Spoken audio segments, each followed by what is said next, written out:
Bienvenue à l'Université populaire de Paris. Vaincre le chômage, c'est possible. Je vais vous expliquer comment. Je vais vous parler d'une solution qui existe parmi d'autres qui s'appelle l'employeur en dernier ressort. Du point de vue de la généalogie des idées, l'employeur en dernier ressort, c'est une idée qui est due à Hyman Minsky. C'est un économiste américain dont on a beaucoup parlé, en particulier en 2008, au moment où s'est déclenchée la crise, puisque Minsky expliquait comment l'accumulation des dettes privées, la dynamique des dettes privées, pouvait mener finalement aux crises financières, et en particulier à la crise financière qu'on a vécue en 2008. Donc en 2008, tout le monde parle de Minsky pour sa théorie de la crise financière. Ce qu'on connaît un peu moins, et qui pourtant a été déjà appliqué dans le réel, c'est sa proposition d'employeur en dernier ressort. Alors quelle est l'idée de l'employeur en dernier ressort? Finalement, c'est simple.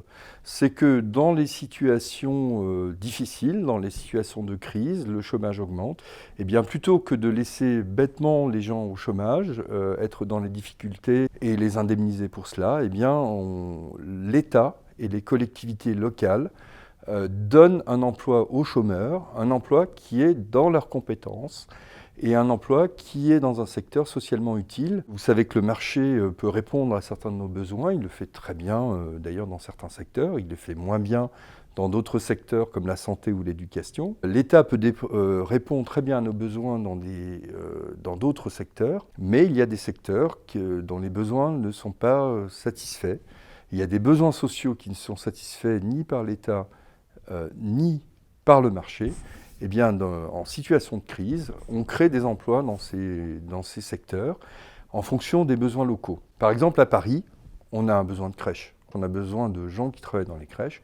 Eh bien, le type d'emploi qu'on pourrait proposer, c'est, par exemple, aux chômeurs, on pourrait proposer aux chômeurs d'aller travailler dans les crèches. L'idée d'employeur en dernier ressort, c'est que c'est quand même quelque chose de très décentralisé. Chaque région, chaque ville décide d'employer les chômeurs en fonction des besoins locaux, en fonction aussi de leurs compétences. Il ne s'agit pas de forcer les chômeurs à travailler. L'employeur en dernier ressort, ça n'est pas le travail forcé. C'est on prend les chômeurs tels qu'ils sont, on regarde quelles sont leurs compétences et on leur donne un emploi. Alors vous allez me dire, c'est utopiste, ça s'est jamais vu, pas du tout. Ce grand pays socialiste que sont les États-Unis d'Amérique ont mis massivement, dans les années 30, en place un plan d'employeur en dernier ressort, puisque dans les années 30, vous aviez jusqu'à 5 millions de personnes aux États-Unis dans ces dispositifs. Donc ils ont démoustiqué, ils ont creusé des rivières, ils ont contribué à des tâches socialement utiles. De manière plus récente, ça s'est fait aussi dans d'autres pays, en particulier en Argentine. En 2002, situation de crise, donc l'État et les collectivités locales ont mis en place ce plan. Et ça s'est fait en Inde, pas plus tard que 2005, là aussi avec des conséquences très positives sur les communautés et les collectivités locales, tellement positives dans le cas de l'Inde ou de l'Argentine, que quand les plans se sont arrêtés, eh bien les hommes et les femmes qui étaient dans ces plans, et en particulier les femmes, ont continué d'aller travailler gratuitement dans les dispositifs qui avaient été créés. Pourquoi? Parce que, comme l'oublient souvent les libéraux, l'emploi, ça n'est pas seulement un salaire, mais c'est aussi la garantie d'une intégration sociale et d'un lien social. Et ça se fait actuellement de manière trop limitée, très timide, mais très intéressante en France, depuis 2015, dans ce qu'on appelle la politique des territoires zéro chômage. Les territoires zéro chômage, c'est quelque chose qui a été inspiré par ATD Quart-Monde. Ça se fait de manière très limitée, mais on prend des chômeurs de longue durée qui sont considérés comme non employables par les employeurs. C'est des gens qui sont au chômage depuis plus de 12 mois et on leur donne du travail dans le cadre de leurs compétences. Ça fonctionne assez bien, seulement c'est très limité de manière géographique et c'est très limité dans le temps. Ce que moi je vous propose, c'est d'étendre ces dispositifs à un échelon plus élevé.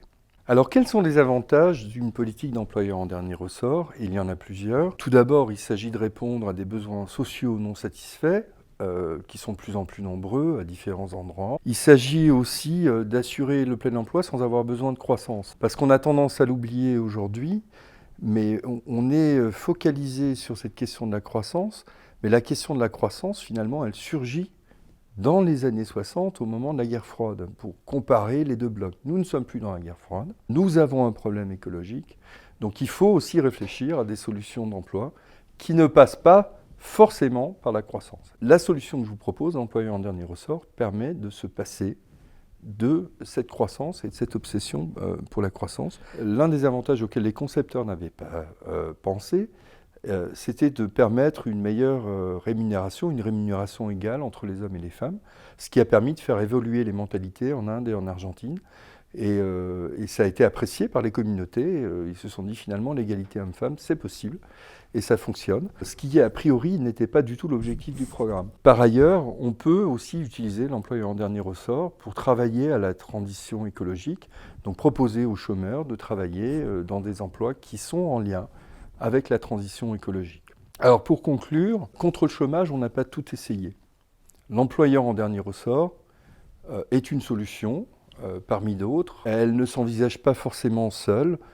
D'autres solutions sont possibles. On vit aujourd'hui une crise écologique majeure, donc il faut sérieusement réfléchir à nos modes de production, à nos modes de consommation et donc à cette politique de transition écologique qui s'avère riche en emplois. Il faut songer à revoir nos infrastructures, ce qui contribuera à résoudre la question du chômage. Il faut aussi réfléchir à la question de la réduction du temps de travail, même si elle ne prend pas nécessairement la forme de la réduction de la durée légale. Il y a d'autres manières de réduire le temps de travail, par exemple par les congés parentaux, par exemple par les congés de formation. En tout cas, cela fait plus de 30 années maintenant qu'on compte sur les recettes libérales pour réduire le chômage. On flexibilise le marché du travail, on culpabilise les chômeurs, on réduit les allocations chômage. Ceci ne fonctionne pas, comme en témoigne le chômage de masse qu'on a depuis une trentaine d'années. Donc il est temps de réfléchir à d'autres solutions et l'employeur en dernier ressort en fait partie.